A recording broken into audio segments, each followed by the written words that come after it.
अब यो क्वेसनमा हामीले के सोधेको छ fx दिएको छ f of f4 बराबर यति भनेर हामीले देखाउनु पर्ने छ। अब हामीले क्वेसनमै दिए अनुसार हामीलाई fx बराबर कति छ x minus 1 by x plus 1। अब now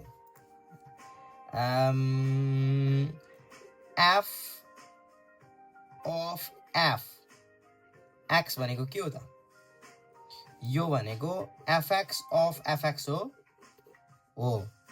अब यो भनेको के हुन्छ fx of fx भनेको के छ x minus 1 by x plus 1।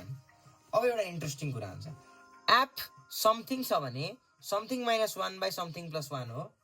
अब त्यो समथिङ कहाँ छ यति छ। अब समथिङ अब यो भनेको something minus 1 by something plus 1 हो नि त हैन। अब यहाँ समथिङको भ्यालु हालौँ। समथिङ भनेको के छ x minus 1 by x plus 1 x minus 1 by x plus 1। अब एलसीएम ल्याउँ। यहाँ x minus 1 minus x minus 1 by x plus 1 divide by x minus 1 plus x plus 1 divide by x plus 1। अब x plus 1 त च्वाट च्वाट गयो हैन। अब यहाँ के हुन्छ x र x पनि जान्छ यहाँ -2 रहन्छ डिभाइड बाइ यहाँ 1 र 1 पनि जान्छ यहाँ 2x रहन्छ भनेपछि के आउनु भयो यो 2 2 पनि गयो -1 by x रह्यो हैन।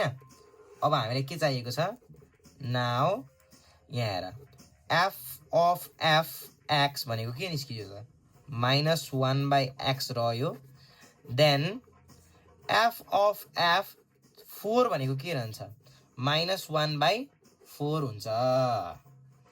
हामीले चाहिएको यही थियो प्रुभड। ये